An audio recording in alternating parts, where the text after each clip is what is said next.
ইরানের সম্ভাব্য হামলার আশঙ্কা কি আগেই টের পেয়েছিল মার্কিন গোয়েন্দারা? তুরস্ক সফর শেষে প্রেসিডেন্ট ডোনাল্ড ট্রাম্পের বিমান বদলের ঘটনায় এখন সামনে আসছে একের পর এক রহস্য।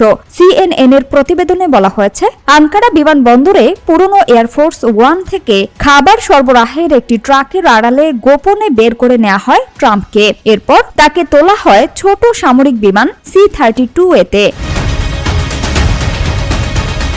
কেন প্রয়োজন হলো এমন গোপন কৌশলের? তুরস্ক থেকে ফেরার সময় কাতারের উপহার দেয়া নতুন বিমান, পুরনো এয়ারফোর্স ওয়ান ও C-32A এই তিনটি বিমান আলাদাভাবে যুক্তরাজ্যে যায়। সেখানে পৌঁছে আবার নতুন বিমানে ওঠেন ট্রাম্প। কিন্তু কি ধরনের হুমকি ছিল যার কারণে এমন পরিকল্পনা, সে তথ্য এখনও প্রকাশ্যে আসেনি।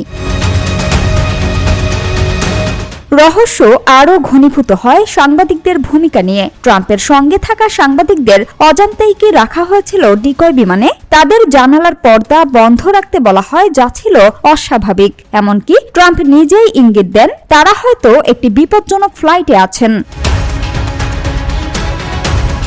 তাহলে কি ইরানের পক্ষ থেকে ছিল কোনো নির্দিষ্ট হামলার আশঙ্কা, নাকি এটি ছিল সম্ভাব্য হামলা ঠেকাতে মার্কিন নিরাপত্তা বাহিনীর আগাম কৌশল? হোয়াইট হাউস বলছে, প্রেসিডেন্টকে নিরাপদ রাখতে সব ধরনের ব্যবস্থা নেওয়া হচ্ছে। প্রতিবেদন অনুযায়ী ট্রাম্পকে হত্যার জন্য ইরানের সম্ভাব্য হুমকি মোকাবিলা এবং প্রেসিডেন্টের নিরাপত্তা নিশ্চিত করতেই এই নজিরবিহীন পরিকল্পনা নেওয়া হয়েছিল।